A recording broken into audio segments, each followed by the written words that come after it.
ఆత్మ ఉండాలి, వాక్యము ఉండాలి. ఇప్పుడు వరకు మన ఇండియాలో జరిగింది ఏంటంటే పరిపూర్ణంగా ఆంధ్ర తెలంగాణలో వాక్యం అందరికీ తెలుస్తుంది, కానీ ఆత్మ నింపుదల లేదు. అక్షరం ఏం చేస్తుందంట? చంపేస్తుంది. ఆత్మ ఏం చేస్తుంది? జీవింపజేస్తుంది. హల్లెలూయా. అంటే ఆత్మ ఎక్కడ ఉంటుందో వాక్యం అక్కడ ఉండాలి, వాక్యం ఎక్కడ ఉంటుందో ఆత్మ అక్కడ ఉండాలి. ఈ రెండాటిలో ఏది మిస్ అయినా కానీ పరిచర్యలో పరిపూర్ణత అనేది రాదు. హల్లెలూయా. సో మన తెలుగు రాష్ట్రాల్లో ముఖ్యంగా ఉన్నటువంటి లోపము ఏంటి అంటే వెళ్ళిపోతుంటే ఆత్మలోకి లీనమైపోతున్నారు, వాక్యం ఉండట్లేదు.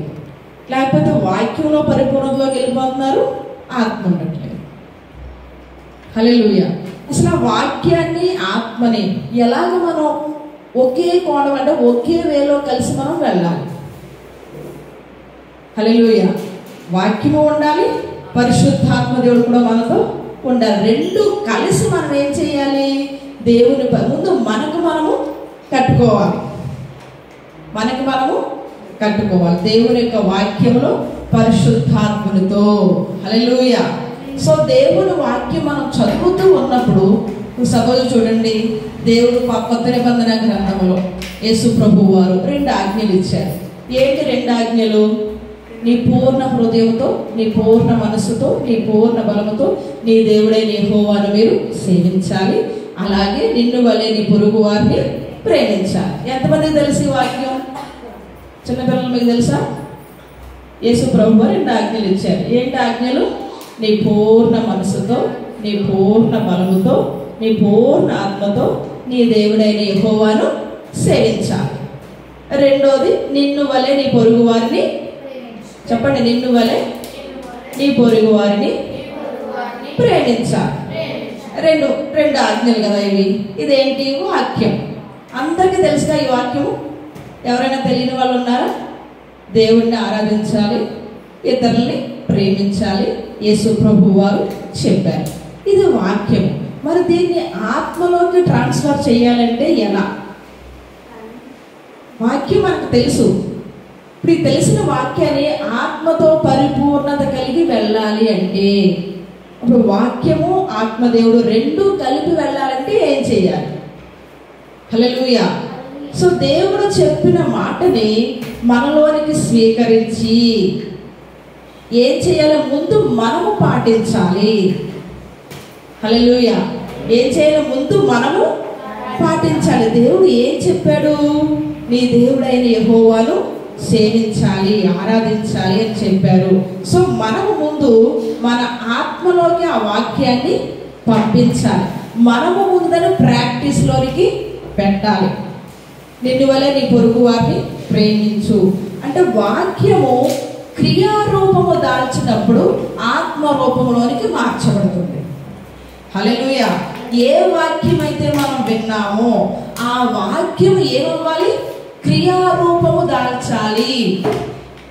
క్రియారూపము మనలో కనుక దాల్చకపోతే ఏమవుతుందంటే ఈ విన్న వాక్యమే మనల్ని చంపేస్తుంది. ఏ వాక్యం అయితే మనం విన్నామో ఆ వాక్యం పాటించకపోతే, దేవుడు ఈ వాక్యం చెప్పి ఇది చెయ్యాలి అన్నప్పుడు మనం చెయ్యకపోతే దానివల్ల ఎంత నష్టం కలుగుతుంది? హల్లెలూయా. అందుకే వాక్యం 2 అంచుల ఖడ్గము. 2 అంచుల ఖడ్గము అంటే దేవుడు మనతో మాట్లాడుతూ ఉన్నప్పుడు మనం ఏం చేయాలి? ఆ వాక్యంతో క్రియారూపం మనలోనికి దాల్చుకోవాలి. దేవుడు ఏది చెప్పాడు, నేను ఏది చెయ్యాలి అనేది మొట్టమొదటిగా మనము ఆత్మలో దానిని తీసుకోవాలి. మనలో క్రియారూపకము రావాలి. ఎప్పుడైతే క్రియారూపకంగా అది మనలో నుంచి వస్తుందో అప్పుడు దేవుని యొక్క వాక్యము, పరిశుద్ధాత్ముడు, నీ ఆత్మ ఒక్క స్థానంలోనికి వస్తుంది అన్నమాట. అప్పుడు అది ఆత్మ పరిపూర్ణతలోనికి. అందుకే లోక సువార్తలో ఏమంటుంది? యేసు ప్రభు వారు పరిశుద్ధాత్మ పూర్ణులై. హల్లెలూయా. యేసు ప్రభు వారు పరిశుద్ధాత్మ పూర్ణులే. ప్రభు పరిశుద్ధాత్మ పూర్ణత, పరిపూర్ణత అంటే ఏంటి? పూర్ణత అంటే ఏంటి? దానికోసం సంవత్సరం దాన్ని ధ్యానం చేసా. ఏంటి పరిపూర్ణత అంటే ఏంటి? పరిశుద్ధాత్మను పొందుకున్నాం కదా, దేవుని వాక్యం కూడా తెలుసు కదా. 6 సంవత్సరాలు దేవుని వాక్యం బైబిల్ కాలేజ్లో చదివి 6 సంవత్సరాల తర్వాత అంటే పరిశుద్ధాత్మ అభిషేకం పొదుగురు 6 years అయిన తర్వాత కూడా నాకు పరిశుద్ధాత్మ పరిపూర్ణత ఏంటో అర్థం కాదు. సరే నేను ప్రార్థన చేశా, ఏంటి ప్రభు పరిశుద్ధాత్మ పరిపూర్ణత అంటే? యేసు ప్రభు వారు నడుస్తూ ఉంటేనే దెయ్యాలన్నీ ఎలా కేకలు వేసేయి, నువ్వు దేవుని కుమారుడువు, నీకు ఇంకా సమయం రాలేదుగా, ఎందుకు వచ్చేస్తున్నావు అంటే పరిశుద్ధాత్మ పరిపూర్ణతలోనికి వచ్చినప్పుడు నడుస్తూ ఉంటే ఆ ప్రసన్నత ఏమవుతుంది? ఫ్లో అయిపోతుంది, పొంగి పొర్లుతుంది అనమాట. పొంగి పొర్లుతూ ఎవరైతే మన చుట్టుపక్కల ఉన్నారో వాళ్ళందరూ కూడా దాన్ని పొందుకుంటారు. ఏ శైతాని క్రియలు కానీ ఏ అంధకార శక్తులు కానీ ఎవరైతే పీడింపబడుతున్నారో వారిలో ఉన్నటువంటిది మాట్లాడకుండానే అవే మాట్లాడి పారిపోతాయి. అంటే పరిశుద్ధాత్మ పరిపూర్ణత అంటే అది. పరిశుద్ధాత్మ పరిపూర్ణతలోనికి రావాలి అంటే విన్న వాక్యాన్ని క్రియారూపకం మనలోనే దాల్చాలి. హల్లెలూయా. ఎప్పుడైతే క్రియారూపకంలో మనలో దాల్స్తుందో మనకి ఒక శక్తి ప్రొడ్యూస్ అవుతుంది. పరలోకంలో శక్తి మన యొక్క శరీరంలోకి వచ్చి మనలో నుంచి బయటకు రావాలి అంటే మనం కొంత పని చెయ్యాలి. స్టవ్ వెలిగించి స్టవ్లోంచి రావాలంటే ఏం చేయాలి? లైటర్ వేయాలి, లోపల గ్యాస్ ఉండాలి, స్టవ్ వెలిగి ఆన్ చేయాలి, లైటర్ వేయాలి కదా. సో వాక్యం మనలో వెళ్తూ ఉన్నప్పుడు ఈ వాక్యం మన ఆత్మలోనికి తీసుకున్న తర్వాత దాన్ని ఏమవ్వాలి? క్రియారూపకంలోనికి రావాలి. అంటే ప్రాక్టీస్, మనముగా ప్రాక్టీస్ చేయాలి. యేసు ప్రభు వారు 30 సంవత్సరాలు చేశారు. 12వ ఏట యెరూషలేములోకి వెళ్ళినప్పుడు పరిసయ్యులు శాస్త్రులు అందరూ కూర్చుని మాట్లాడుతుంటే యేసు ప్రభు వారు వేసేటువంటి ప్రశ్నలకి వాళ్ళకి ఆశ్చర్యం అనిపించిందంట. ఏంటి ఇంత ఆశ్చర్యం కలుగుతున్నాడు, ఈ ప్రశ్నలు ఏంటి? ఆశ్చర్యం అంటే 12 సంవత్సరాలకే యేసు ప్రభు వారికి ఏం తెలుసు? బైబిల్లో పరిపూర్ణత తెలుసు, దేవోక్తులు తెలుసు, ప్రవక్తలు ప్రవచించేటువంటి ప్రవచనాలు తెలుసు, మోషే గారు రాసేటువంటి ధర్మశాస్త్రం తెలుసు. ఏ ప్రశ్న అడిగినా కానీ పరిసయ్యులకి శాస్త్రులకి ఆశ్చర్యం వేసింది. అంటే పరిచయులు శాస్త్రులు ఎవరో మళ్ళా సింపుల్ మ్యాన్స్ కాదు, బైబిల్ని పరిపూర్ణంగా ధ్యానం చేసిన వాళ్ళు. వాళ్ళకి ఆశ్చర్యం వేసేటువంటి విధంగా యేసు ప్రభు వారు 12వ సంవత్సరంలోనే ఆ ప్రశ్నలు వేశారంటే ఎంత లోతుల్లోనికి ఆయన వెళ్ళారు. హల్లెలూయా. సరే బైబిల్ పరిపూర్ణంగా తెలిసిపోయింది కదా నాకు అని 12వ సంవత్సరంలోనికి పరిచర్యకు వచ్చేసారా? ఎన్ని సంవత్సరాలు పట్టింది? 12 సంవత్సరాల నుంచి 30 సంవత్సరాలు. అంటే ఎన్ని సంవత్సరాల మధ్యలో? 30, 18, 17, 18 సంవత్సరాలు. 18 సంవత్సరాలు, 12, 18. చూడండి, అయితే పరిశుద్ధాత్మతో నింపబడి ఈ యొక్క దేవుని యొక్క వాక్యాన్ని పరిశుద్ధాత్ముని మానవ శరీరంలోనికి ఇమర్చడానికి, అంటే వీటి యొక్క ఆత్మతో వాక్యముతో మనిషిని ఆత్మ ఏకీభవించి మానవుని యొక్క ఆత్మ దైవ స్వరూపంలోనికి రావడానికి ఎన్ని సంవత్సరాలు పట్టింది? 18 సంవత్సరాలు పట్టింది. ఎవరికి? మనకు కాదు, పరిశుద్ధాత్మ పూర్ణులు. యేసు ప్రభు వారు ఎవరు? పరిశుద్ధాత్మ పుత్రులు. మరి కన్య గర్భవతి ఎవరి ద్వారా కన్య గర్భవతి అయింది? పరిశుద్ధాత్మ. అంటే దేవుని ఆత్మతో జన్మించినటువంటి యేసు ప్రభు వారికి దేవుని వాక్యం 12, అంటే భూలోకంలో ఉన్నటువంటి దేవుని వాక్యం పట్టించడానికి 12 సంవత్సరాలు పడితే 12 సంవత్సరాలు పడితే పరిశుద్ధాత్మతో ఏకీభవించి దేని క్రియారూపము దాల్చడానికి 18 సంవత్సరాలు పట్టింది. అర్థమైందా మనకి? ఇప్పుడు ఎవరైనా పరిశుద్ధాత్మ పూర్ణులు, అంటే పరిశుద్ధాత్మ పుత్రులు. హల్లెలూయా. అంటే దేవుని వాక్యము, పరలోకంలో ఉన్నటువంటి దేవుని వాక్కు భూలోకంలోనికి వచ్చిన తర్వాత అది మనలోనికి ప్రవేశించినప్పుడు అది మనలోనికి క్రియారూపము దాల్చాలి అంటే యేసు ప్రభు వారికి అంత సమయం పడితే మనం ఎంత సమయం హెచ్చించాలి? దేవుని వాక్యాన్ని ధ్యానించడానికి, దేవుని వాక్యము చెప్పిన వాక్యాన్ని మనం క్రియారూపము దాల్చడానికి, మనలో ఉన్నటువంటి దేవుని వాక్యాన్ని విని పరిశుద్ధాత్మను మాట్లాడుతూ ఉన్నప్పుడు మన ఆత్మ ఆయనతో ఏకీభవించి ఒక శక్తి ఉత్పన్నం అవ్వాలి అంటే హల్లెలూయా. ఎంత మనం దేవునితో ఏకీభవించాలి. హల్లెలూయా. సో యేసు ప్రభు వారికి అంత సమయం పట్టింది.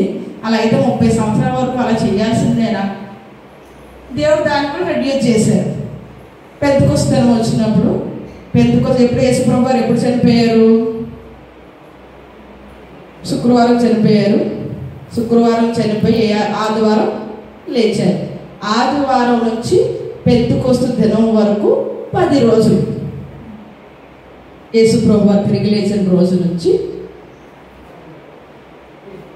ఎక్కడ వరకు పెంతెకొస్తు 10 మంది మొత్తం 120 మంది మేడగదిలోనికి వచ్చారు కదా. మేడగదిలోనికి వచ్చినటువంటి రోజు వరకు ఎన్ని రోజులు? 10 రోజులు. ఈ శిష్యులందరూ 120 మంది ఏమయ్యారు? మేడగదిలోనికి వచ్చి మేడగదిలో 10 రోజులు ప్రార్థన చేశారు. 10 రోజులు ప్రార్థన చేసిన వెంటనే వారి మీదకి ఏం దిగింది? పరిశుద్ధాత్ముడు దిగాడు. పరిశుద్ధాత్మ దిగిన తర్వాత శిష్యులందరూ యేసు ప్రభు వారితో ఎన్ని సంవత్సరాలు ఉన్నారు? 3.5 సంవత్సరాలు. 3.5 సంవత్సరాలు. ఈ 120 మంది అయినా యేసు ప్రభు వారు సేవకు వచ్చింది 30 సంవత్సరాలకు వచ్చారు. 3.5 సంవత్సరాలు సేవ చేశారు. తర్వాత చనిపోయారు కదా. సో 3.5 సంవత్సరములు ప్లస్ ఈ 10 రోజులు ఎంత అయింది? 10 రోజులు యాక్ట్ చేసుకున్నారు.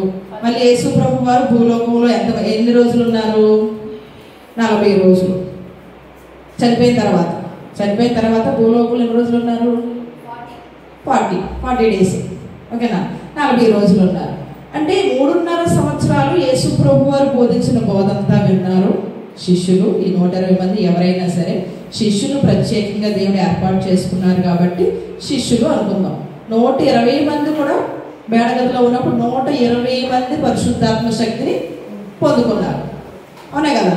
120 మంది పరిశుద్ధాత్మ శక్తిని పొందుకున్నారు. ఈ 120 మంది కూడా యేసు ప్రభు వారితో పాటుగా పరిచర్యలో పాల్గొన్నారు.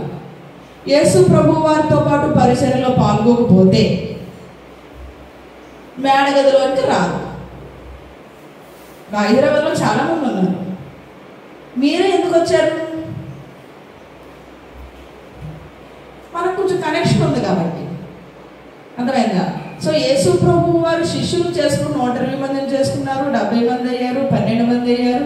కానీ వీళ్ళందరిలో కన్నా ఈ 120 మంది యేసు ప్రభు వారిని పరిపూర్ణంగా నమ్మారు. దేవుడు చెప్పిన ప్రతి వాక్యాన్ని నమ్మారు. అంటే ఈ 3.5 సంవత్సరాల్లో యేసు ప్రభు వారితో ఈ 120 మంది ఉన్నారన్నమాట.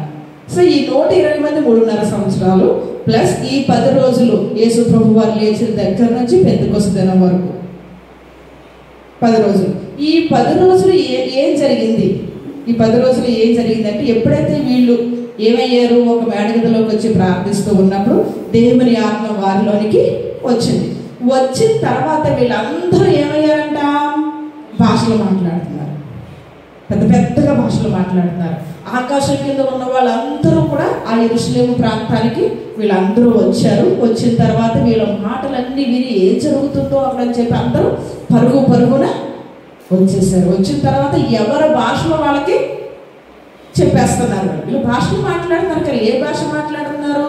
ఆ యెరూషలేముకి ఏ భాషలు గలవారు వచ్చారో వాళ్ళందరికీ ఎవరి భాష వాళ్ళకి అర్థమైనట్లుగా వాళ్ళు చెప్పేస్తున్నారు. యేసు ప్రభు వారికి 18 సంవత్సరాలు పడితే పరిశుద్ధాత్మ శక్తిని పొందుకున్న తర్వాత 18 సంవత్సరాలు పరిచర్య చేయడానికి పడితే శిష్యులకి 10 రోజులే. హల్లెలూయా. 10 రోజులు ఏ పరిశుద్ధాత్మను పొందుకున్న మరుక్షణం నుంచి వీళ్ళు ఏం చేస్తున్నారు? వాక్యం ప్రకటన చేస్తున్నారు.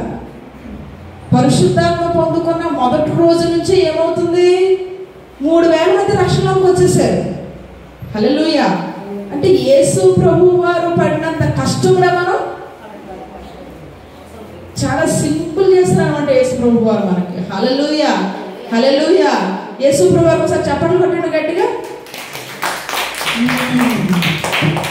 ఆయన 18 సంవత్సరాలు, ఇటు 12 సంవత్సరాలు, ఇక్కడ నుంచి మళ్ళీ 30 సంవత్సరాలు ఆయన కష్టపడి నేర్చుకుని భూలోకంలోనికి వచ్చి, అంటే పరలోకంలోంచి భూలోకంలోనికి వచ్చి పరిచర్య 3.5 సంవత్సరాలు చేస్తే మనకేమో పరిశుద్ధాత్మ పొందుకున్న మరుక్షణం నుంచే నువ్వు మాట్లాడుతూ ఉండగా ఎవరైతే అసలు వాళ్ళ భాషలో మనకు తెలియదు, అటువంటి వాళ్ళతో మాట్లాడుతూ ఉన్నప్పుడు వాళ్ళు దేవుని సువార్తను పొందుకోవడం, 3,000 మంది రక్షింపబడము జరిగింది. హల్లెలూయా.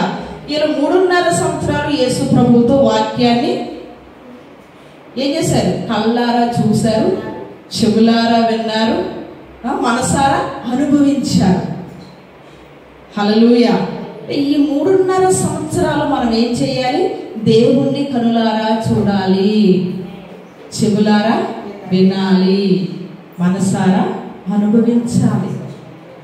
హల్లెలూయా. ఎప్పుడైతే నువ్వు కనులారా దేవుణ్ణి చూస్తావో, చెవులారా వింటావో, మనసారా అనుభవిస్తావో, నీలో నుంచి ఒక పౌలు పుడతాడు. హల్లెలూయా. పౌలు గారు ఒక సౌలుగా ఉన్నప్పుడు సౌలు గారు ఏమయ్యారు? ఏం చేసేవాళ్ళు? ఎవరైతే యేసు ప్రభువుని నమ్ముతున్నారో వారందరినీ పేరేంటన్నా బ్లెస్. ఓకే, చర్చ్ కట్టాలి కదా, వాక్యం పూర్తి తెలిస్తే. ఓకే, యేసు ప్రభువు వారు సౌలు గారికి ఏం తెలుసు? వాక్యం పరిపాలన పండితుడు, అందుకే అక్షరం చంపేస్తుంది. వాక్య పండితుడు ఆయన. ఏ రెవల్యూషన్ లేదు, పరిశుద్ధాత్మ శక్తి నింపబడి ఈ వాక్యము ద్వారా దేవుడు ఏది భూలోకంలో చేయించాలో ఆ రెవల్యూషన్ ఎవరికి లేదు? సౌలు గారికి లేదు. అందుకే అక్షరం చంపేస్తుంది. మనం అక్షరం తెలుసుకున్న తర్వాత దాన్ని ఆత్మలోకి మనం ట్రాన్స్ఫర్ చేయాలి, అనుభవించాలి, అనుభవపూర్వకంగా అది రావాలి. నువ్వు ఎంత అంటే ఎంత థియాలజికల్గా మనం ఎంత చదివినా కానీ, పాండిత్యంగా ఎంత వాక్యం తెలుసుకున్నా కానీ, అందులో ఉన్నటువంటి జీవము మనలో జీవించకపోతే,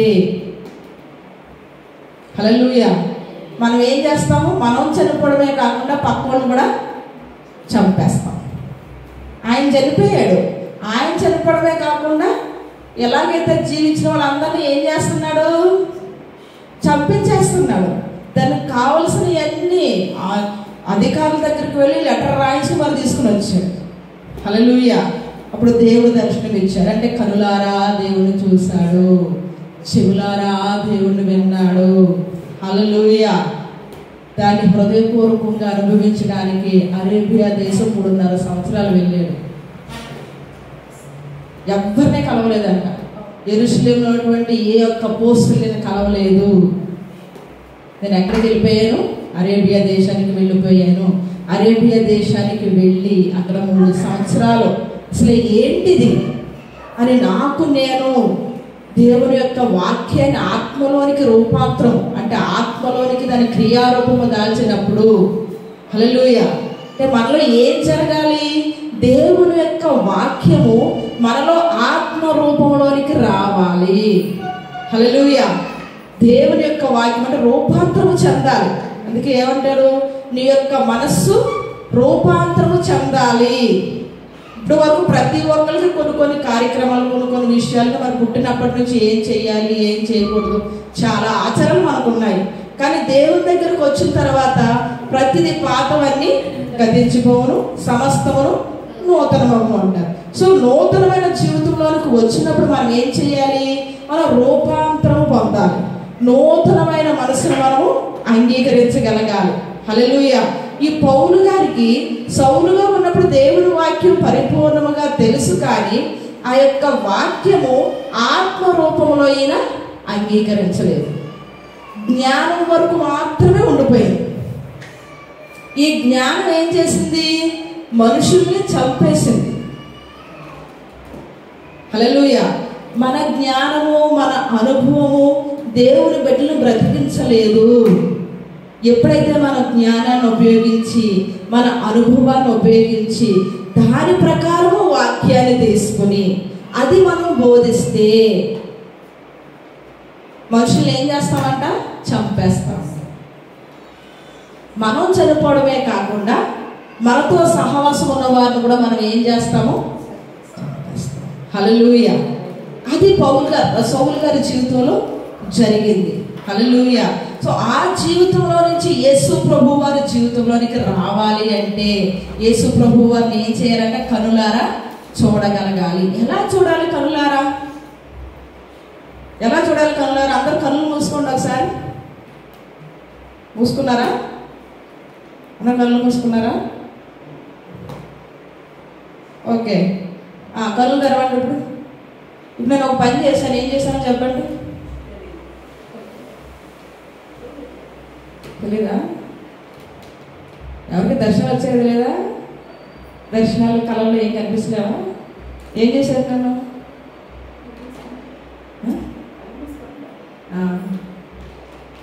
ఏమనిపించింది చెప్పండి. అంటే ఏం తెలియదు కదా, ఏమనిపించిందా? మీకు ఏమనిపిస్తుంది చెప్పండి. రూతు ఏది మీకు అనిపిస్తే అది అనిపించింది చెప్పండి. మీకు ఏమైనా కళ్ళు కనిపిస్తుంది? కళ్ళు మూసి 2 సెకండ్లలో నేను ఏం చేశాను చూసావమ్మా? ప్లస్ చూడలేదా? అరే ఏమైనా వస్తుంది? దర్శనం చెప్తానన్నానండి బైబిల్లో. దర్శనం రాలేదా? అరే ఏం కనిపిస్తుంది కదా.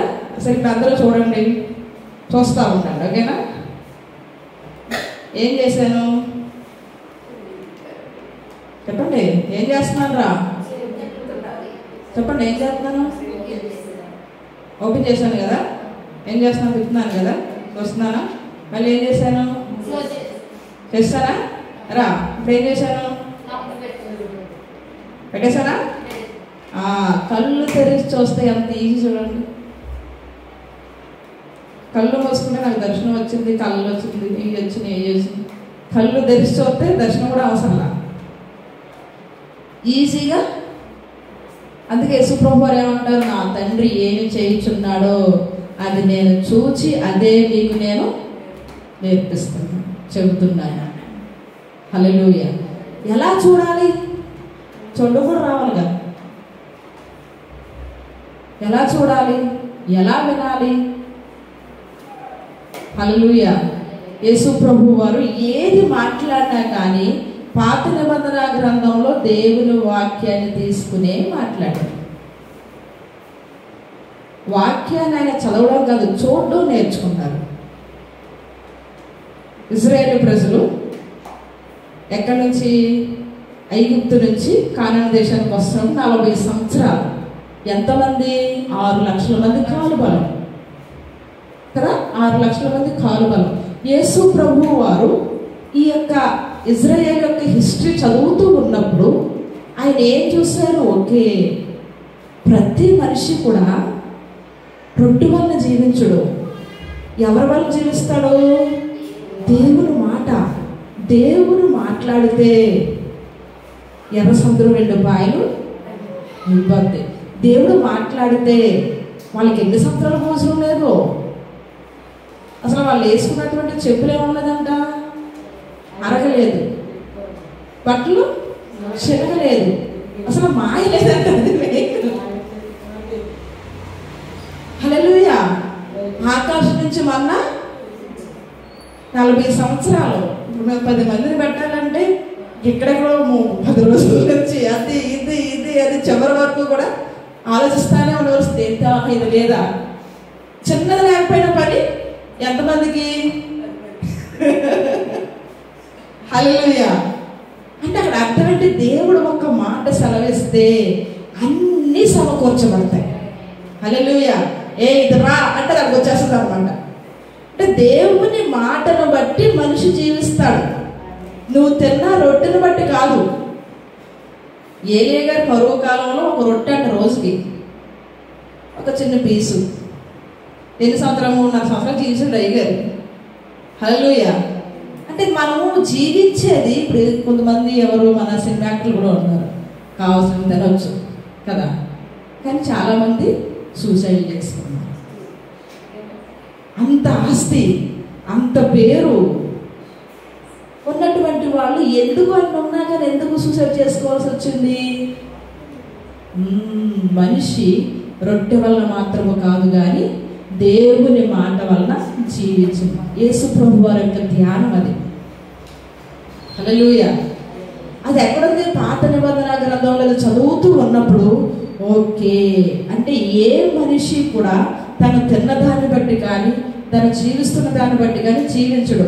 దేవుడు మాట ఇచ్చి వీడు 120 సంవత్సరాలు బ్రతకాలి, వాడు తిన్నా తినకపోయినా బతికేస్తాడు అంతే. నువ్వు తిన్నావా తినలేదే కాదు, దేవుడు ఏమన్నాడు? నువ్వు 120 సంవత్సరాలు బ్రతకాలి అన్నాడు. ఆ మాటను బట్టి సృష్టి అంతా నీకేం చేస్తుంది? సపోర్ట్ చేస్తుంది. నీ శరీరం నీకు సపోర్ట్ చేస్తుంది. నీ ఆత్మ నీకు సపోర్ట్ చేస్తుంది. ఎవరి మాటను బట్టి? దేవుని మాటను బట్టి. హల్లెలూయా. ఇక దేవుని మాట, ఈ వాక్యాన్ని ధ్యానం చేస్తూ ఉన్నప్పుడు నేను తిన్నా తినకపోయినా, నేను ఉన్నా లేకపోయినా, అందుకే సైతాను వచ్చి భూలోకం అంతా నాకు అప్పగించబడింది, నువ్వు కనుక నాకు వర్షిప్ చేస్తే, నన్ను ఆరాధన చేస్తే నీకేం చేస్తాను నేను? దేవుడు ఎలాగైతే నేను రాజుగా నిర్ణయించాడో నువ్వు ఈ శ్రమ అనుభవించకుండానే నీకు ఈ యొక్క కుర్చీని ఇచ్చేస్తా. అదే మీకు సేమ్ కుర్చీ ఏంటి? భూలోక ప్రజలందరూ దేవుని దగ్గర రావాలంటే యేసు ప్రభు వారు రాజుగా ఉండాలి.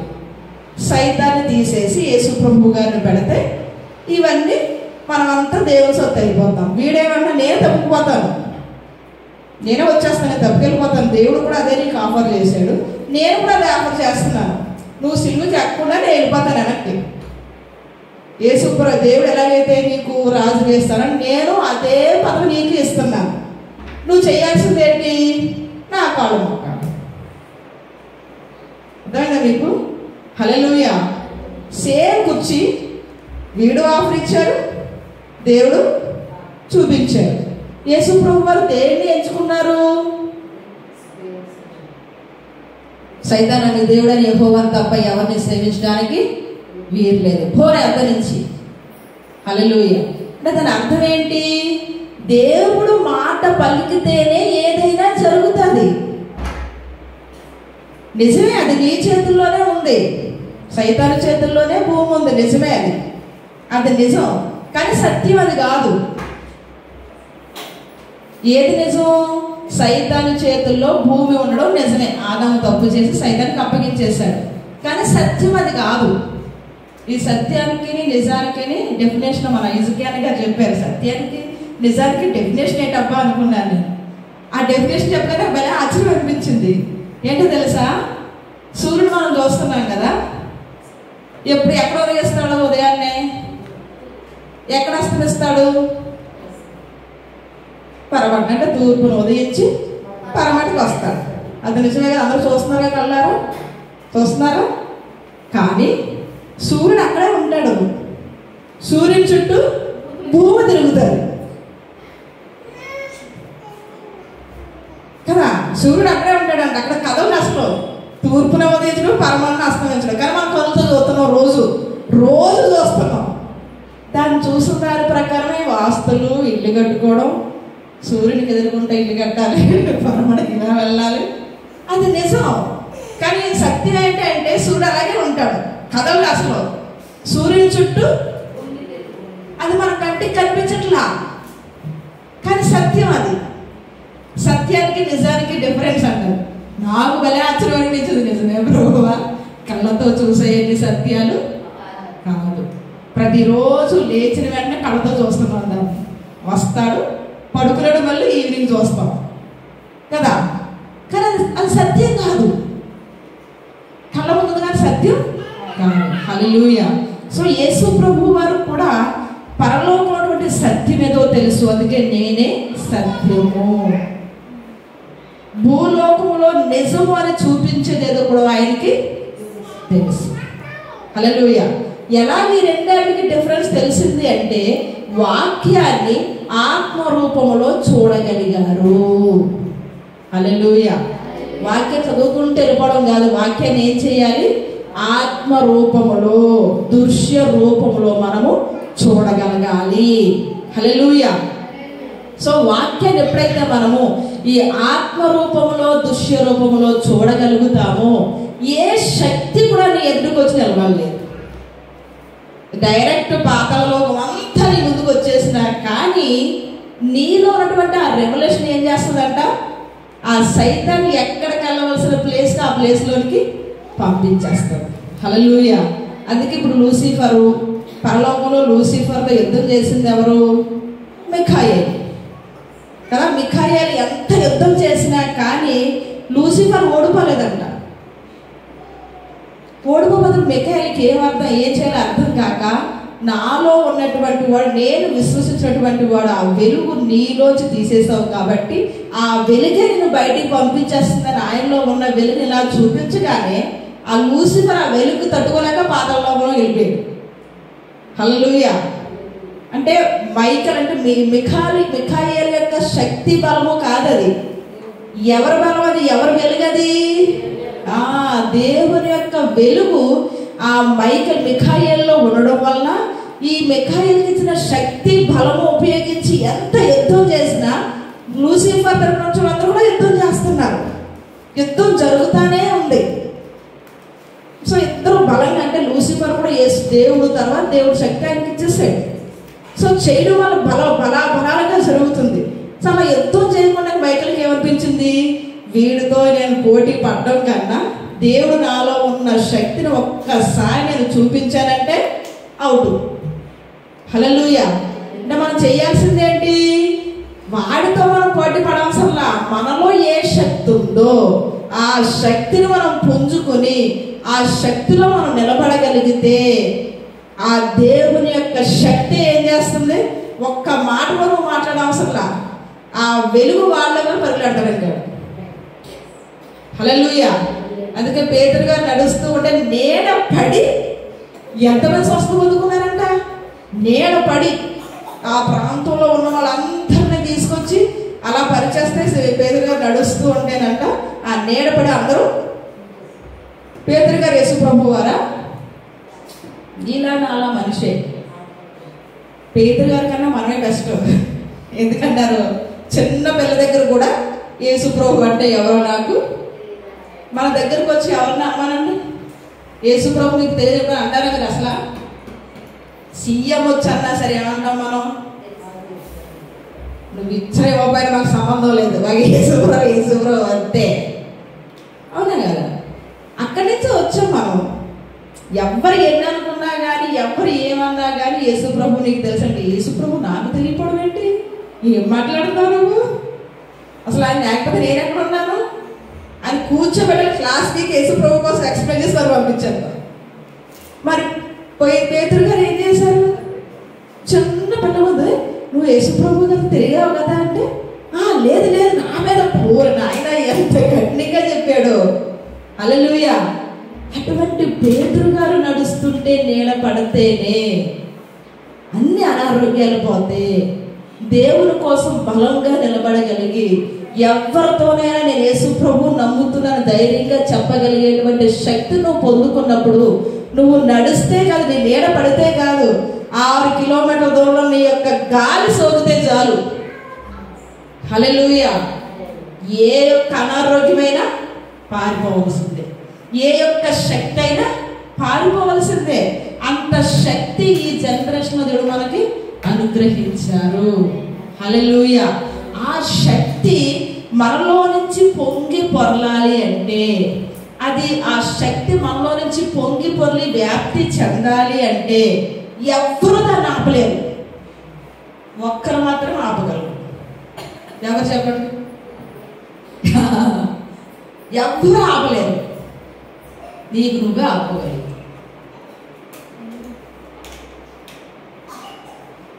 సైతాన్ని కానీ, దేవుడు కానీ, నీ పక్కనున్న వాళ్ళు కానీ ఎవరు ఆపలేరు. నువ్వు తీసుకున్న నిర్ణయాన్ని బట్టి నీకు నువ్వు మాత్రమే ఆపగలిగే శక్తి. అక్కడికి వెళ్ళు, ప్రార్థన చెయ్యి అంటే ప్రభువా వెళ్ళాలా అది ఇది అని మనం ఓళ్ళని రీజన్స్ చెప్తాము. అంటే ఎవరు ఆపుతున్నారు? ఎవరు ఆపట్లా. సైతాన్ని కూడా ఆపే శక్తి అని లేదు, చెబుతాడు అంతే. చెప్పి మీద వినాలి, వింటేనే కదా మనం చేస్తానే కదా ఆగేది. సైతానైనా చెబుతారు, దేవుడైనా చెబుతాడు. నువ్వు పూర్తిగా దేవుడికి సరెండర్ అయిపోతే దేవుడు ఏం చేస్తాడు? చెప్పినప్పుడు నువ్వు వెళ్ళలేకపోతే నక్కుపోతాడు, పని చేయించేసరికి మనం ఏం చేస్తావు? ప్రభువా నేను వింటున్నాను కానీ నాకు అర్థం అవ్వట్లేదు ఈ విషయంలో, నువ్వు ఏం చేస్తావో చేసుకో, నేను సరెండర్ అవుతున్నాను, నువ్వేం చెప్పినా నేను చేసేస్తాను. ఇప్పుడు లేచి ఏం చెప్పినా చేస్తాను, 12 గంటలు లేపి ప్రార్థన చేయి ప్రార్థన చేయి ప్రార్థన. నేనేమన్నాను? నువ్వేం చెప్పినా చేస్తాను అన్నా. 12 గంటలకు లేపాడు. నాకేం నిద్ర వచ్చేస్తుంది, ప్రభువా నిద్ర వచ్చాను, ప్రభువా నిద్ర వచ్చాను, ప్రభువా నిద్ర వచ్చాను. నేనేం చెప్పినా చేస్తాను, ఏం చెప్పినా చేస్తాను అన్నాను కాబట్టి దేవుడు ఏం తీసుకుంటాడో అథారిటీ తీసుకుంటాడు. మనలోనికి వచ్చి మనకు శక్తినిచ్చి మనం లేవలేకపోయినా మనకు అనారోగ్యం వచ్చినా మనల్ని బలపరిచి మనల్ని లేపి కూర్చోబెట్టి ప్రార్థన చేయిస్తాడు. హల్లెలూయా, హల్లెలూయా. సో ఆ శక్తి మనం పూర్తిగా దేవునికి సరెండర్ అయిపోయినట్టు. ఆ విషయం చెప్పకుండా మనం ప్రభువా నేను ఈ శక్తులు ఉన్నాయి కదా, ఇవన్నీ చేస్తాను, దేవుడు చాలా కార్యక్రమాలు మనకు చూపించాడు, వెళ్ళమంటాడు. ఈ వెళ్ళే పనిలో సైతం ఏం చేస్తుంది, ఈ సేవ చేసే దానికన్నా నీ మైండ్ ఎటువైపు ఎక్కువగా లాగున్నా దాని ముందు పెడతాడు. చూస్తాం, ఇది చూస్తాం, అది చూస్తాం, మరి సేవ చెయ్యాలా, ఇది చెయ్యాలా. అరే రేపొద్దున్న పిల్లడు పెళ్ళి, అక్కడికి వెళ్ళి దేవుడు ఏం చెప్పాడు, ఆ హాస్పిటల్లో చనిపోయే పరిస్థితుల్లో వెళ్ళి ప్రార్థన చేయమన్నాడు. పెళ్ళికి వెళ్ళాలా, ఇది చెయ్యాలా. పిల్ల పుట్టినరోజు నేను రాకపోతే ఏమంటారు ఇంట్లో వాళ్ళు, కుటుంబ సభ్యులందరూ ఏమంటారు, వాళ్ళేమంటారు, వీళ్ళేమంటారు, ఇక్కడికి వెళ్ళాలా, ఇది చెయ్యాలా. ఇప్పుడు నిర్ణయాలు ఎవరు తీసుకోవాలా, మనమే తీసుకోవాలి. హల్లెలూయా, మనమే తీసుకోవాలి. సో మనకు మనమే దేవుని శక్తిని ఆపుకోగలుగుతాము, కానీ ఏ సైతాన్ కూడా మన శక్తిని ఆపజాలదు. హల్లెలూయా, దేవుడు కూడా ఆపజాలదు, ఆపడు అసలు ఆయన. హల్లెలూయా. సో దేవుని శక్తి మనలోనికి వచ్చినప్పుడు, మనలో నుంచి అది పొంగి పొర్లుతూ ఉన్నప్పుడు మనం ఎప్పుడు కూడా దేవునితో ఏకీభవించగలగాలి. హల్లెలూయా. దేవుని వాక్యాన్ని వినాలి, విన్నదాన్ని క్రియారూపము దాల్చాలి. క్రియారూపం ఎప్పుడైతే దాలుస్తుందో, క్రియారూపం అంటే ఏంటి, దేవుని వాక్యం క్రియారూపం అంటే ఏంటి, విన్న వాక్యాన్ని చూడటం నేర్చుకోవాలి. మీరు చదివిన వాక్యాన్ని మీరే చూడాలి, మీరు చదివిన వాక్యాన్ని మరలా మీరే వినాలి. హల్లెలూయా. మీరు చదివిన వాక్యాన్ని మీరే చూడాలి, మీరు చదివిన వాక్యాన్ని మీరే వినాలి, మీరు చదివిన వాక్యాన్ని మీరే అనుభవించాలి. మొట్టమొదటి ప్రక్రియ అన్నమాట. యేసు ప్రభు వారు మొట్టమొదటిగా చేసినటువంటి ప్రక్రియ అదే. ఆయన చదివారు, చదివిన దాన్ని చక్కగా చూడగలిగారు, చూసిన దాన్ని అనుభవించగలిగారు. 40 దినాలు అరణ్యంలోనికి వెళ్ళి ముఖాముఖిగా సైతాన్తో పోరాడి గెలిచారు. హల్లెలూయా. ఏదైనా సరే బలవంతుణ్ణి బంధించకుండా అక్కడ మనం ఏ పని చేయలేము. హల్లెలూయా. మనం చేస్తున్నటువంటి పరిచర్యలో కనుక మన జీవితంలోనే మన బలం ఏదో, మన బలహీనత ఏదో మనకు తెలుసుండాలి. ఎప్పుడైతే నీ బలము నీ బలహీనత నీకు తెలుస్తుందో, ఆ బలాన్ని బలహీనతను కూడా ఎవరి దగ్గర తీసుకుని రావాలి, దేవుని యొక్క రెక్కల చాటుకు తీసుకుని రావాలి. ఇది నా బలము, ఇది నా బలహీనత. అపోస్తలుడు పౌలు గారు చేస్తారు, నేను ఎక్కడ బలహీనుడిగా ఉన్నానో అక్కడే బలవంతుడిని, ఎక్కడ పేదరికంగా ఉన్నానో అక్కడే ధనవంతుడిని. హల్లెలూయా. అసలు పౌలు గారు ఉన్నటువంటి ఆస్తి అంతస్తు చాలా ఎక్కువ అంట. ఆ కాలంలో ఆయన చదువుకునేటువంటి చదువుకోవాలి అంటే ఆ కాలంలో లక్షలు అయ్యేది ఆ కాలంలో. అందుకే ఎక్కువ మంది యూదులు, ఎక్కువ పరిసయ్యులు, శాస్త్రులు, ఇలా వాక్య పండితులు ఎక్కువ ఉండరు. బాగా పలుకుబడిలో ఉన్నవాళ్ళు, బాగా ధనవంతులు, వీళ్ళు మాత్రమే ఆ యొక్క విద్య నేర్చుకోవడానికి అర్హులు. అందుకే యేసు ప్రభువు గారు కూడా ఆ విద్య నేర్చుకోలే, యేసు ప్రభువు నేర్చుకోలే. పౌలు గారు నేర్చుకున్నటువంటి విద్య యేసు ప్రభువు గారు నేర్చుకోలేదు. ఎంచుకుని చెద్దరది ఒకటే ఏజు. ఎవరిది? యేసు ప్రభు వారిది, పౌలు గారిది. ఇద్దరిది ఒకటే ఏజ్. యేసు ప్రభు వారు నేర్చుకోలేదు, పౌలు గారు. అంటే యేసు ప్రభు వారి కన్నా ధనవంతులు ఎవరెక్కడ? పౌలు గారు. Very good. అర్థమైందా మీకు? పౌలు గారు, నాకు కలిగింది సమస్తము దేవుని కొరకు పెట్టగా. హల్లెలూయా. అంటే ఆయన బలం ఎక్కడుందంటే, నేను ధనవంతుణ్ణి, నేను జ్ఞానవంతుణ్ణి, నేను విద్యావంతుణ్ణి, పరిసయ్యుణ్ణి, నా ముందు ఎవరు కూర్చున్నా సామాన్యమైన వ్యక్తులతో అవలేలగా మాట్లాడగలిగేటువంటి వాక్ చాతుర్యము కలిగిన వాడని. అందుకే అంటాడు, నేను దేవుని యొక్క వాక్యం చెబుతూ ఉన్నప్పుడు నా వాక్ చాతుర్యాన్ని నేను ఉపయోగించలేదు, నా జ్ఞానాన్ని ఉపయోగించలేదు, హల్లెలూయా, నా విద్యను ఉపయోగించలేదు. వాటన్నిటిని పక్కన పెట్టి పరిశుద్ధాత్మ శక్తితో నింపబడి ఆయన పురుకొల్పి ఏది మాట్లాడుతున్నాడో అదే నేను మీతో మాట్లాడాను. హల్లెలూయా. అంటే ఆయన బలం ఏంటి? ఆయన విద్య ఆయనకు బలము, ఆయన ధనమే ఆయనకు బలము. హల్లెలూయా. ఆయన జ్ఞానమే ఆయన బలము.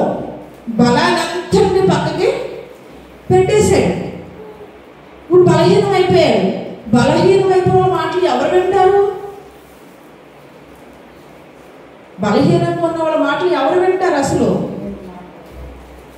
ఎవరు వింటారు? ప్రభువా, నా మాట ఎవరు వింటారు? నేను బలహీనం అయిపోతే, నా విద్యను పక్కన పెట్టేసి, నా జ్ఞానం పక్కన పెట్టేసి, నా ధనం పక్కన పెట్టేస్తే ఎవరు వింటారు? హల్లెలూయా.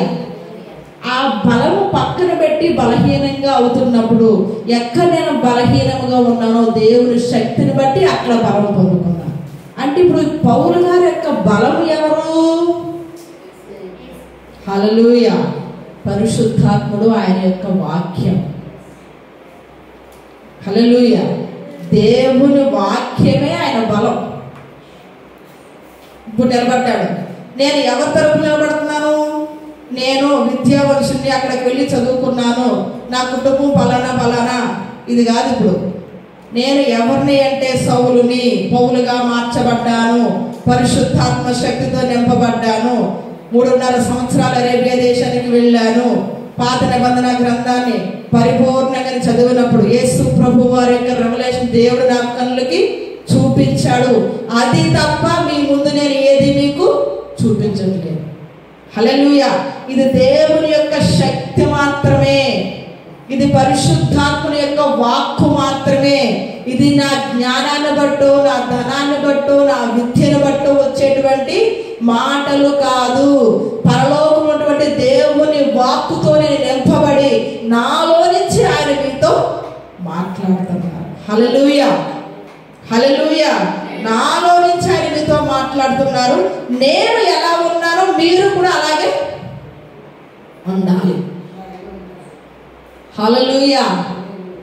అది మన బలం. మనమే ఒకవేళ మనం ఇప్పుడు పౌలు గారు ఉన్నట్లుగా విద్య లేదు, ధనము లేదు, మనుషులు లేరు, బ్యాక్గ్రౌండ్ లేదు, మనం బలహీనంగానే ఉన్నాం. ఆయనకు లేనివన్నీ మనకు లేవు, ఆయనకు ఉన్నాయన్నీ మనకు లేవు, మనం బలహీనంగానే ఉన్నాం. ఈ బలహీనంగా ఉన్న వారిలో కూడా దేవుని ఆత్మతో నింపబడితే, పౌలు గారికి అవన్నీ ఉన్నాయి, పేతురు గారికి ఏమున్నాయి, 12 మంది శిష్యులకి ఏముంది? పరిసయ్యులు శాస్త్రులు అంటారు, వీరు విద్య లేని పామరులు కదా, ఇంత జ్ఞానం వీరికి ఎలా వచ్చింది? ఎక్కడి నుంచి మీరు పొందుకున్నారు? ఏ అధికారం బట్టి మీరు మాట్లాడుతున్నారు? ఎవరు మాట్లాడుతున్నారు? ఇది శాస్త్రులు పరిసయ్యులు వచ్చి ఏ అధికారం బట్టి మీరు ఇలా బోధిస్తున్నారు? వాళ్ళు శిక్షిద్దాము అంటే ఎదుర్కొంటే క్రియ కనిపిస్తుంది. పుట్టుకతో పుట్టినటువంటి కుంటోళ్ళు లేపేశారు. ఏమన్నా అందామంటే ప్రజలందరూ ఏమంటారు అర్థం కాదు. వీళ్ళు చెప్పేటువంటి బోధంత ఎలా ఉంది? అధికారంతో కూడిందిగా ఉంటుంది. అరే వీళ్ళు మాతో పాటు విద్య చేయలేదు కదా, బైబిల్ కాలేజీకి రాలే, మాతో పాటు కూర్చుని శాస్త్రాలు ఏమి వాళ్ళు పట్టించలేదు కదా, పట్టించకుండా ఎంత అధికారం ఎక్కడి నుంచి వచ్చింది వీళ్ళకి? హల్లెలూయా. హల్లెలూయా. వారు లోకపరంగా బలహీనంగా ఉన్నారు, కానీ ఆత్మీయ పరంగా బలములోనికి వచ్చారు. హల్లెలూయా. పౌలు గారు లోకపరంగా బలముగా ఉన్నారు, కానీ ఆ బలాన్ని వదులుకున్నారు. హల్లెలూయా. హల్లెలూయా. మనకి లోకపరంగా చాలా బలాలు ఉంటాయి. నీ జ్ఞానం కావచ్చు, నీ గర్వం కావచ్చు, ఏదో మనకు తెలియదు. దేవుడు మీకు పరిశుద్ధాత్మ మాట్లాడుతూ ఉన్నప్పుడు నీ బలం ఏంటి? ఏ బలం వల్ల దేవుడు నీకు ఇచ్చిన శక్తి నీలోంచి ఉత్పన్నం అవ్వట్లేదు? అది ఎంత లాసు, ఎంత ప్రమాదము. కోపం కావచ్చు, మనుషులను చూడగానే వాళ్ళతో తర్కించాలి. దేవుడు ఏమంటాడు? తర్కం వల్ల ఏమీ జరగదు. మీరు తర్కించడం వల్ల ఏం జరగదు. ఇండియాకి తోమా గారు వచ్చారు. తోమా గారు తెలుసుగా, యేసు ప్రభు యొక్క శిష్యుడు. నాకు చేతుల్లో చేయి బిడ్డ చూస్తేనే కానీ నేను యేసు ప్రభువుని నమ్మను అంటే మన ఇండియా వాళ్ళందరూ ఏ క్వాలిటీ చదివేవారు? వాళ్ళు వెళ్ళి ఏలు పెట్టి చూస్తేనే కానీ నమ్మనవారు అనమాట. మన ఇండియాకి సేవ చెయ్యాలి అంటే ఇండియా మైండ్ సెట్ ఇది. ఏ మైండ్ సెట్? కళ్ళతో చూడాలి, చేతితో ముట్టుకోవాలి. చేతితో ముట్టుకుంటేనే కానీ ఒక్కసారి నమ్మారు అంటే ప్రాణం పడతారు. హల్లెలూయా. ఒక్కసారి నమ్మకంలోనికి వచ్చారు అంటే ప్రాణం పడతారు. ఆ ఇండియా వాళ్ళు ఇంతే అనుకున్న దానికన్నా ఒక్కసారి వాళ్ళు నమ్మితే ప్రాణం పెడతారు కదా. అది మనం ఒప్పుకుంటే ప్రాణం పెడతారు అనేటువంటి స్థాయిలో మనం పరిచర్య చేయగలిగితే యేసు ప్రభు వారికి మించిన పరిచర్య మనం చేయగలుగుతాం. యేసు ప్రభు గారు ప్రత్యక్షమై తోమా అపనమ్మకస్తుడు కాకుండా నమ్మకస్తుడుగా ఉండు, పెట్టి చూడు అంటే తోమా గారు వచ్చి పెట్టి చూసారా? పెట్టి చూడాల. వెంటనే మోకరించి ప్రభువారನ್ನು క్షమించు, ప్రభువారನ್ನು క్షమించు. పశ్చాత్తాపడ్డారు. హల్లెలూయా. అంటే అనుమానం ఉంది కానీ ప్రత్యక్షమైన వెంటనే అనుమానాన్ని క్లారిటీగా చూడకుండానే పశ్చాత్తాపడ్డారు. హల్లెలూయా. మన భారతదేశ ప్రజలందరూ అంతే. ఏ దేశాల్లో ఇన్ని కోట్ల దాతులున్నా చెప్పండి, మన దేశంలో అంటే అర్థం ఏంటి? మన దేశంలో దేవునికి అంత విలువిస్తారు వాళ్ళు. హిందువులైనా సరే దేవుడు అనగానే ఎంత ప్రతిష్ఠ ఉంటుంది వాళ్ళకి. హల్లెలూయా. అంటే మన భారతదేశం ప్రజలకు ఏమంటే ఇష్టం? దేవుడు అంటే ఇష్టం. అదొక్కటి ఉంటే చాలు మనకి, ఇంకేం అవసరం.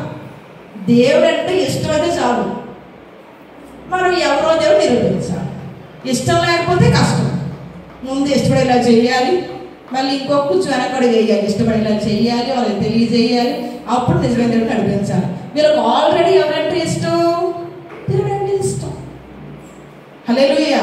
కాబట్టి భారతీయులు మనం ఏంటంటారు దాన్ని అతిశయపడాలన్నమాట. మా దేశంలో నాస్తికులు అనేవాళ్ళు తక్కువ. దేనికైనా సరే దేవుడా నువ్వు ఉన్నావు చూసుకో అంటారు. అంటే దేవుడు ఉన్నారు అని నమ్ముతారు, ఆయన ఏమైనా చేయగలడు అని నమ్ముతారు. ఏం వచ్చినా కానీ అమ్మో ముందు దేవుడు ఇచ్చేసారు, ముందు దేవుడు చేయాలి. ఏ రూపంలో అయినా కానివ్వండి, దేవుడు చేయకుండా ఏదో ముట్టుకోరు. ఉదయం 4 గంటలకు లేచి చన్నీళ్ళు స్నానం చేసి ఎవరైనా అసలు దీపారాధన చేసేవాళ్ళు. హల్లెలూయా. అంటే భారతదేశంలో ఉన్నటువంటి ప్రతి ఒక్క మానవులకి దేవుడు అంటే ఇష్టము. కోపంగా ఉండేటువంటి దేవుళ్ళే అంత ప్రేమగా ఆరాధిస్తే, ప్రేమించే దేవుడి దగ్గరకు వస్తే ఎంతగా ఆరాధిస్తారు వాళ్ళు?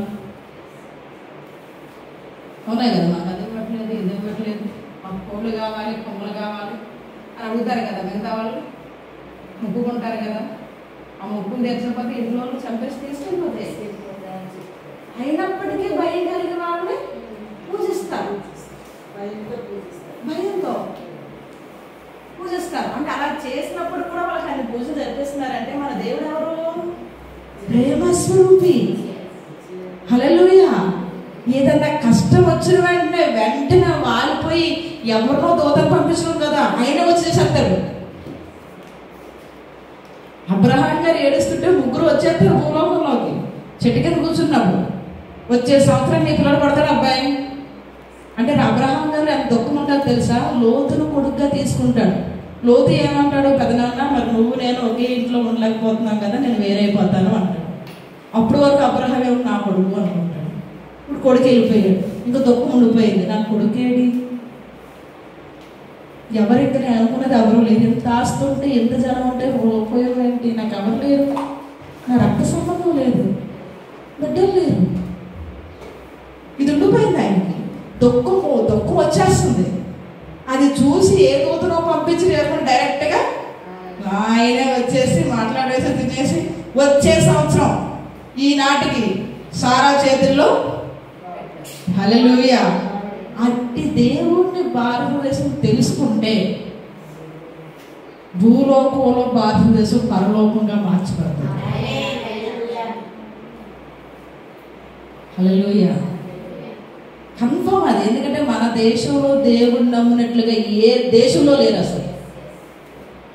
అందుకే ఇప్పుడు ప్రభువా భూలోకంలో ముందు మా దేశమే పరలోకంగా మార్చబడాలి, ఎందుకంటే మేము పుట్టాంగా. హల్లెలూయా.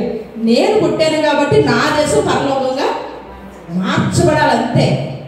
అది కష్టం అంటే అన్ని దేశాల కన్నా మన దేశమే ఈజీ. మనం అనుకుంటాం మన దేశమే కష్టం అని, కానీ మన దేశమే ఈజీ. మీరు ఏ దేశాల్లో కన్నా వెళ్ళండి, మన దేశమే ఈజీ. మనుషులు ఏం కోరుకుంటారండి? ప్రేమ కోరుకుంటారు. అది మన దేవుని దగ్గర ఉంది, మన దగ్గర ఉంది. హల్లెలూయా. సో ప్రేమను కోరుకునేటువంటి దేవుడు మనం కలిగి ఉన్నప్పుడు ఆయన్ని మనము వాళ్ళకి ఇవ్వగలిగితే, హల్లెలూయా, నువ్వు ఎక్కడ ఉన్నావో అక్కడ పరలోక రాజ్యాన్ని స్థాపించగలుగుతావు. హల్లెలూయా, హల్లెలూయా. అదే దేవుడు మన నుంచి కోరుకునేటువంటిది.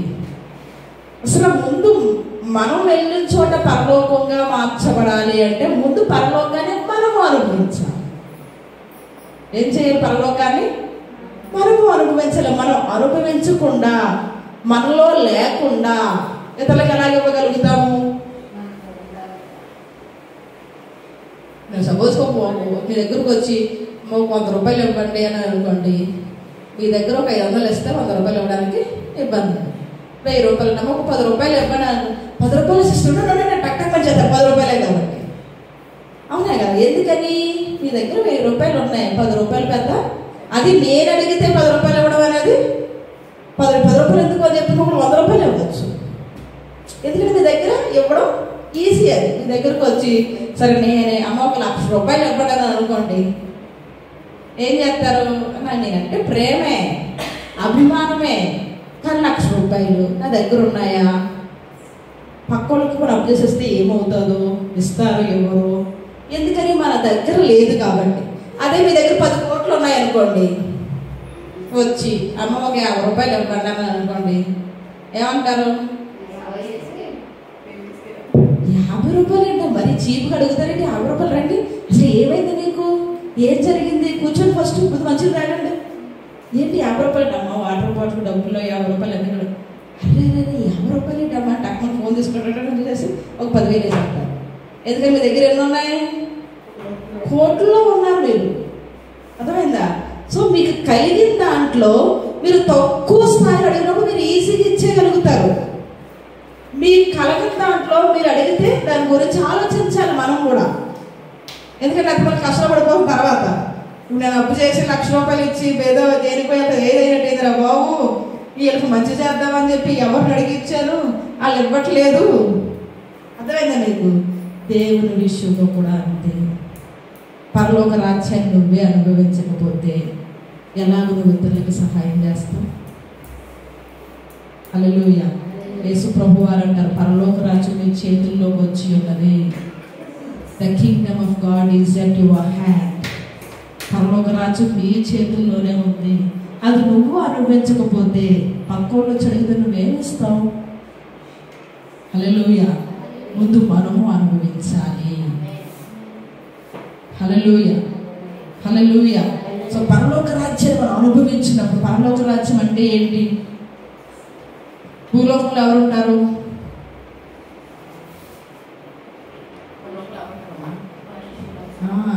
పాతాళంలో ఎవరు ఉంటారు? చెప్పండి, కరెక్ట్గా చెప్తున్నారు. సైతాన్. పాతాళం అంటే సైతాను, భూలోకం అంటే మనుషులు, పరలోకం అంటే దేవుడు. అంటే పరలోకం.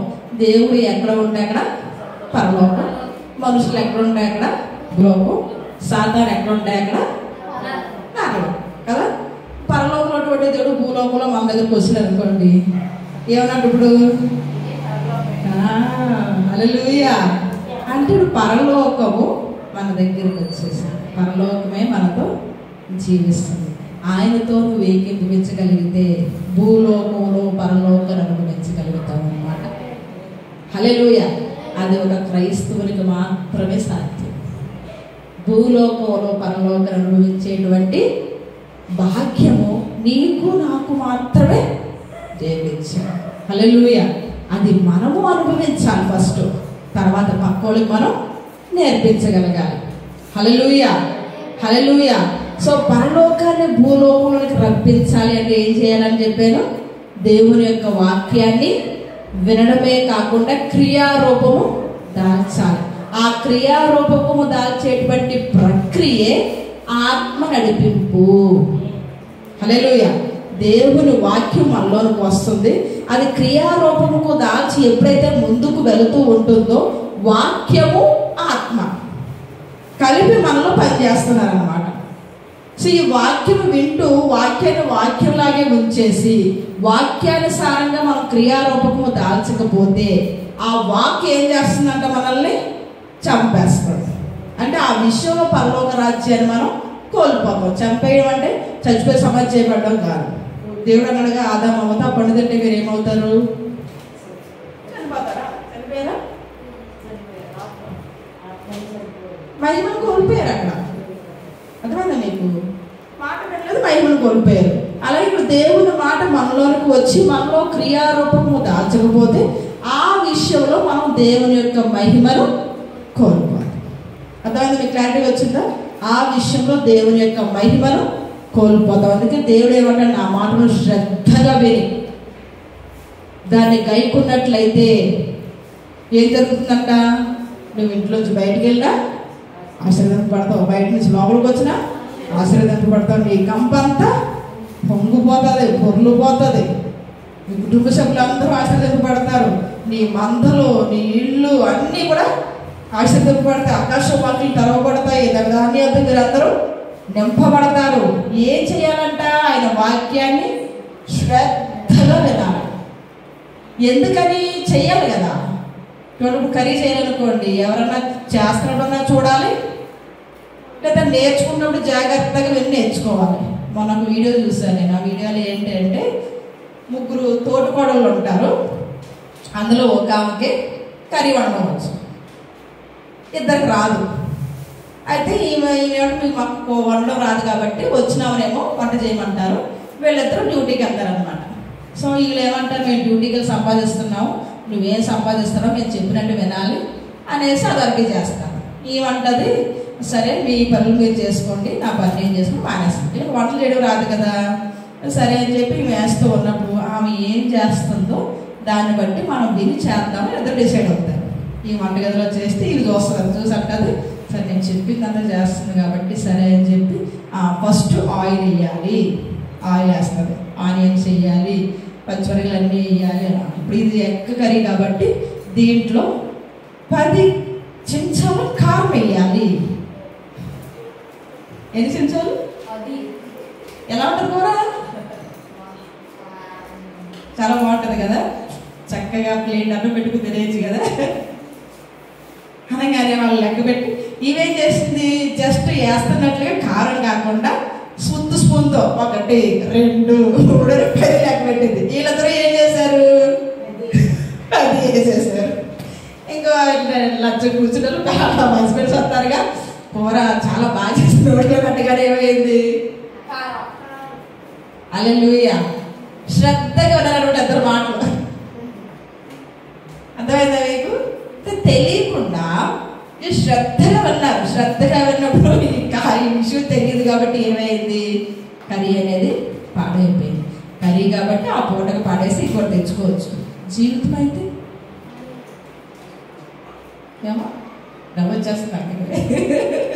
నువ్వు వేసావా? 10 స్కూల్ కారం వేయలేదా? వా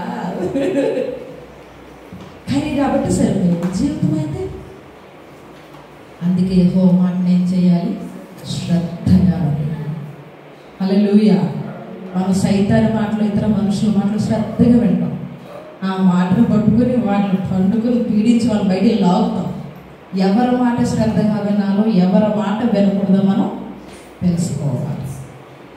హల్లెలూయా. మీరు ప్రత్యేకింపబడిన వారు. ఎవరి మాటలు పడితే వాళ్ళ మాటలకు మనం వంతాసు పడకూడదు. ఎవరి మాటలు పడితే వాళ్ళ మాటలు చెవుని పెట్టి వినకూడదు. ఎవరి మాట వినాలో నువ్వు నిర్ణయం తీసుకోవాలి. నువ్వు తీసుకున్న నిర్ణయం మీదే, నువ్వు వింటున్న మాటల మీదే నీ జీవితం కట్టబడి ఉంటుంది. హల్లెలూయా. మనం ఏది వింటామో వినడం వలన విశ్వాసం కలుగుతుంది. దేవుని గూర్చిన వార్త వినాలి, దేవుని గూర్చిన వార్త. హల్లెలూయా, హల్లెలూయా. వినడానికి వేగురు పడాలి, మాట్లాడడానికి నిదానించాలి. ఈ వినడానికి వేగురు పడడంలో కూడా ఏ మాటకు వేగురు పడాలి? ఏదైనా పక్కింటి వాళ్ళ కోసం వాళ్ళ కోసం చెప్తా ఎందుకు దేవుని వాక్యం చెప్తున్నాం లేకపోతాం మరి?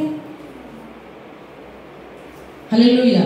అసలు భూలోకంలో మనం పుట్టకముందు ఎవరున్నారు? దేవుడు ఉన్నాడు. ఆయన ఒక్క మాట చెబితే చాలు, నువ్వు ఎంత కోటీశ్వరులు అవ్వాలో చేసేస్తాడు అంతే. ఏమో నైట్కి కనిపించి ఇదే మా బిజినెస్ పాయింట్ ఏలో ఏలో చెప్పాడు అనుకోండి, అంతే ఒక్క ఫార్ములా టట్టట్టట్టగా లేచిపోతుంది.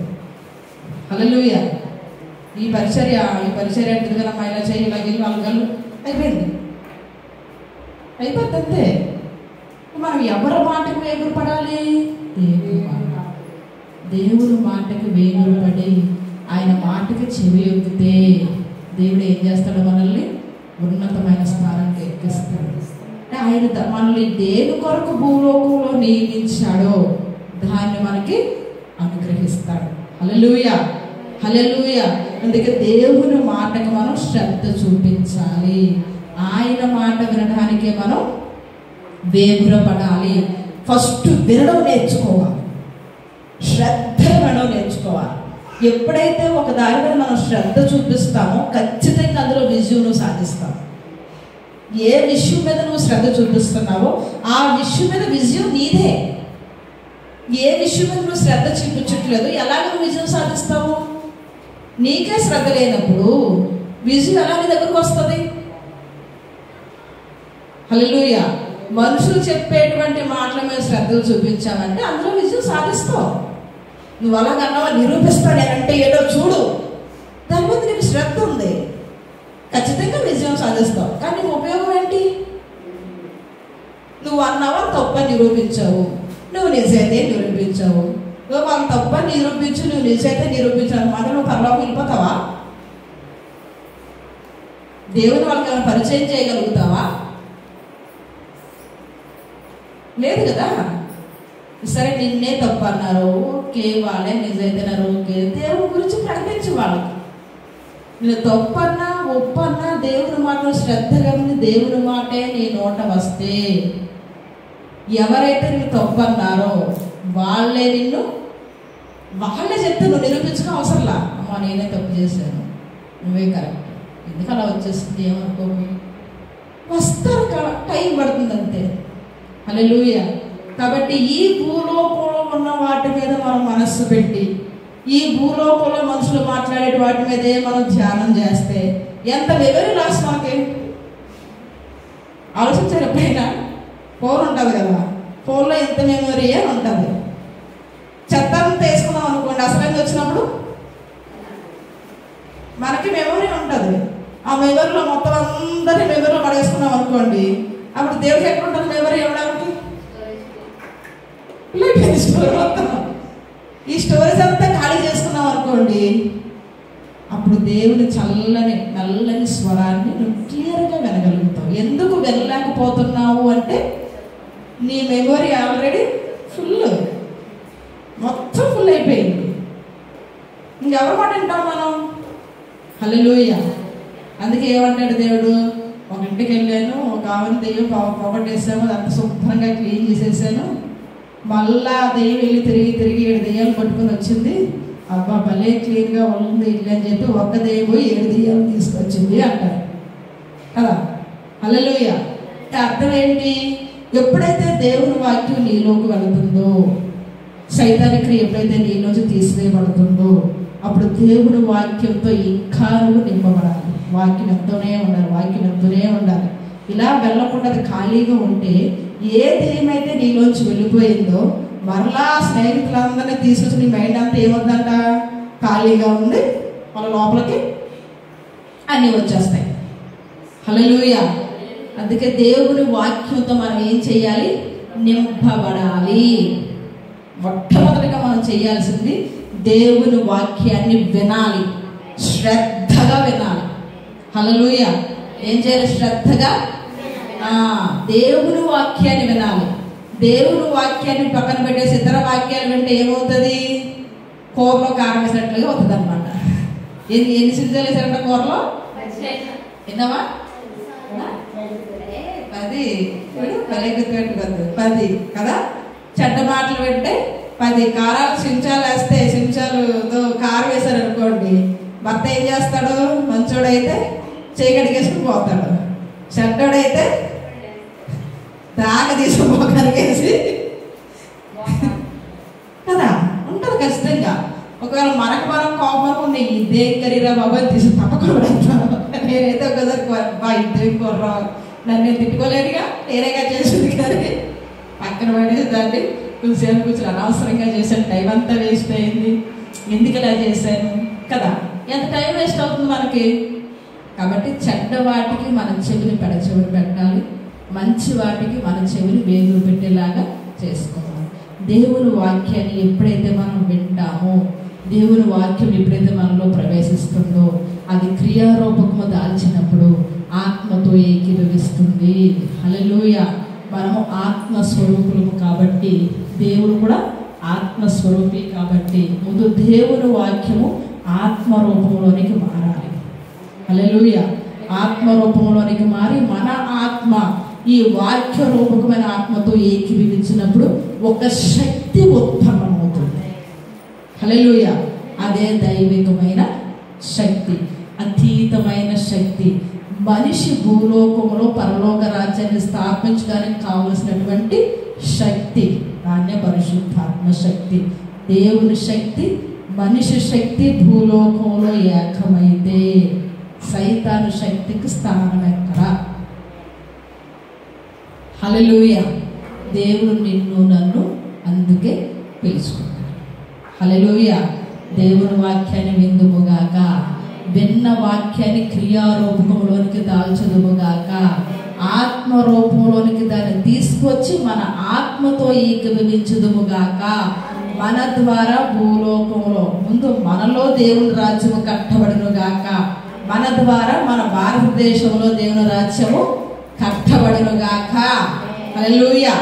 సో ఈ విధంగా మనం చేస్తూ ఉన్నప్పుడు, ఎప్పుడైతే మనం జరిగిస్తూ ఉంటామో, ఇప్పుడు దేవుని రాజ్యము భూలోకంలో స్థాపించబడుతుందో, దేవుని రాజ్యం ఏమన్నాడు? దేవుని రాజ్యము వచ్చునుగాక.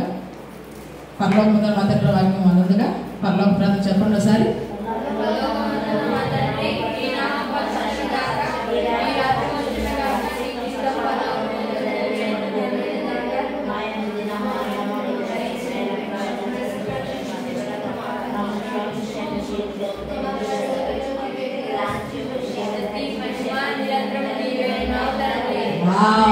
సండే స్కూల్ పిల్లలు మాత్రం అందరూ కొట్టారు. అలా చప్పట్లు కొట్టండి అసలు. Very good, very good, very good. చూసారా, వాక్యం అనేది మనకి కంటో పాఠంగా వచ్చేసింది. ఇప్పుడు ఇది ఏమవ్వాలి? ఆత్మరూపంలోనికి మార్చబడాలి. హల్లెలూయా. ఆత్మరూపంలోనికి మార్చబడిన తర్వాత నీవే ఒక పరలోక రాజ్యం అన్నమాట. నేనే పరలోక రాజ్యాన్ని క్యారీ చేస్తున్నాను అన్నమాట. సో ఇప్పుడు నువ్వు ఎప్పుడైతే పరలోక రాజ్యాన్ని క్యారీ చేస్తున్నావో, భూలోకంలో ఉన్న మనుషులందరూ మన దగ్గరికి, ఎందుకని వాళ్ళ దగ్గర ఎవరు లేరు? పరలోక రాజ్యం లేదు. ప్రతి మనిషి ఏం కోరుకుంటాడు? పరలోక రాజ్యం. ప్రతి మనిషి ఏం కోరుకుంటాడు? సంతోషంగా ఉండాలి, బాధలన్నీ పోవాలి, దుఃఖం పోవాలి కదా. సో ఆ పరలోక రాజ్యం మన దగ్గర ఉంది ఇప్పుడు. సో ఆ మనిషి ఎప్పుడైతే మనల్ని చూస్తారో ఆటోమేటిక్గా మన దగ్గరికి అప్పుడు పరిచర్య అప్పుడే ప్రారంభించబడాలి కూడా. నువ్వు పరలోక రాజ్యంగా మార్చబడకుండా నువ్వు కనుక సేవా పరిచర్య స్టార్ట్ చేసినా, ఎవరికైనా ఏదైనా చెప్పినా, నీలో ఉన్నటువంటి సైతాన్ రాజ్యం అంతా వాళ్ళకి, నువ్వు సైతాన్ని అనుభవిస్తున్నావు, వాళ్ళు కూడా. అంటే పరలోక రాజ్యానికి స్థాపించడానికి బదులు ఎవరి రాజ్యాన్ని స్థాపిస్తున్నాడు? మనం ఈ క్లారిటీ మనం చూసుకోవాలి. నన్ను దేవుడు పిలుచుకున్నాడు, దేవుని రాజ్యాన్ని నేను స్థాపిస్తున్నానా? దేవుని రాజ్యాన్ని స్థాపిస్తున్నాను అంటూ సైతాన్ రాజ్యాన్ని స్థాపిస్తున్నాను. ఎప్పటికప్పుడు మనం దాన్ని ఏం చేయాలి? పరిశీలన చేసుకోవాలి. ఒకవేళ దేవుని రాజ్యాన్ని అనుభవించకుండా దేవుని రాజ్యాన్ని స్థాపించకపోతే కొన్ని రోజులు మనం ఏం చేయాలి? దేవుని రాజ్యాన్ని ముందు మనలో కట్టుకోవడానికి ప్రయత్నం చేయాలి. హల్లెలూయా, హల్లెలూయా. భూలోకంలో ఎన్ని ఆత్మలు ఉన్నాయి? ఆత్మలు ఉన్నాయి భూలోకంలో. మనలేమా? అసలే మనమేగా మెయిన్ పర్సన్స్. మెయిన్ పర్సన్ మనమేగా భూలోకంలో. తర్వాత దేవుడు పరలోకంలో నుంచి భూలోకంలో రావాలి. సైతాను పాతాళ లోకంలో నుంచి భూలోకంలోకి రావాలి. దేవుడు ఉండేటువంటి స్థానం పరలోకం, సాతాను ఉండేటువంటి స్థానం పాతాళం. మనం ఉండేది భూలోకం. అంటే భూలోకంలో మెయిన్ అంతా ఎవరిది? బేసిక్ అంతా మనిషిది, మనిషి ఆత్మ. దేవుడు ఆత్మ వస్తుంది, దైవాత్మ వస్తుంది. నెక్స్ట్ సెక్షన్లో మనం ఆత్మల కోసం మాట్లాడాలి. ఓకేనా? అందరు కళ్ళు మూసుకుని ప్రార్థన చేద్దాం. ఎవరైనా మీలో ఉండి ప్రార్థన చేస్తారు. జ్యోతి వచ్చి చిన్న మాట్లాడు. దేవా మీకు స్తోత్రాలు, వందనాలు తండ్రి, మీకు వందనాలు. అవును తండ్రి, మేము వాక్యాన్ని వినటం మాత్రమే కాదు, వాక్యాన్ని క్రియారూపము దాల్చేవారిగా ఉన్నాముగా, వాక్యాన్ని అనుభవించేవారిగా, వాక్యాన్ని చూచేవారిగా మేము ఉందుముగాక. ఈ రోజు నుంచి అలాగ మా జీవితంలో జరుగునుగాక. అయ్యా, మేము ఆత్మ పూర్ణులై ఉన్నప్పుడు తండ్రి, నీ రాజ్యము మా యొద్దకు వచ్చి ఉన్నది తండ్రి. నీ రాజ్యాన్ని మేము భూలోకములకు తీసుకొచ్చే రాయబారులుగా మమ్మల్ని పిలిచావు తండ్రి. అయ్యా, ఇదిగో తండ్రి, పరలోకములో ఏ విధంగా నువ్వు రాజ్యం చేస్తున్నావో ఆ విధముగా తండ్రి మేము మీతో కలిసి భూలోకములో నీ రాజ్యాన్ని ఏర్పరిచే భాగ్యాన్ని మాకు ఇచ్చావు తండ్రి. కానీ మేము తండ్రి మా బలము బట్టి, మా జ్ఞానాన్ని బట్టి, మాకున్న మిడిమిడి అయ్యా ఇదిగో తండ్రి లోక జ్ఞానాన్ని బట్టి అయ్యా నీకు అవకాశం ఇవ్వట్లేదు తండ్రి. క్షమించండి, క్షమించండి తండ్రి. ఈరోజు మా బలానంతటినీ నీ ముందు పెడుతున్నాం, మా బలహీనంతటినీ నీ ముందు పెడుతున్నాం తండ్రి. ఇప్పుడు మేము క్రీస్తు ఆత్మతో నింపబడదుము గాక, క్రీస్తు ఆత్మతో మాత్రమే మేము వినుదుము గాక, క్రీస్తు ఆత్మతో మాత్రమే మా జీవితాలను నడిపించుకుందుము గాక, క్రీస్తు ఆత్మతో మాత్రమే మేము పరిచర్యలు చేయుదుము గాక తండ్రి. అయ్యా, వాక్యము శ్రద్ధగా విని దాన్ని నెరవేర్చే వారిగా మేము ఉందుము గాక అంటూ ప్రార్థన చేస్తున్నాం తండ్రి. మరి కొన్నిసార్లు ఈ శరీరము లేకపోతే మేము ఇప్పుడు వరకు విన్న పాత విషయాలన్నీ కూడా తండ్రి నీ రాజ్యాన్ని నెరవేర్చడానికి ఆటంకంగా ఉంటే తండ్రి వాటన్నిటిని మేము కొట్టివేస్తున్నాం తండ్రి, వాటన్నిటిని కొట్టివేస్తున్నాం తండ్రి. ఈరోజు మళ్ళీ మేము మీ ముందు పసిపిల్లలం అయిపోతున్నాం తండ్రి. అయ్యా, మాకు బోధించండి, మమ్మల్ని సరిచేయండి, సరిదిద్దండి తండ్రి. ఒక్కటే అడుగుతున్నాం తండ్రి, నీ రాజ్యాన్ని భూలోకములకు తెచ్చి, నీ రాజ్యాన్ని భూలోకములు స్థిరపరిచి ఈ ప్రజలందరినీ మేము మార్చుదుము గాక. అలా చేసే ముందు మేము మారాలి, మేము నీ ఆత్మతో నింపబడాలి, నీకు చోటు ఇవ్వాలి తండ్రి. పౌలు అన్నట్లుగా మేము వాక్చాతుర్యంతో మీ ముందు నిలబడట్లేదు, దేవుని శక్తిని ఆయన దుష్టాంతములనే ప్రచురం చేయటానికి నిలబడ్డాను అన్నట్లుగా తండ్రి.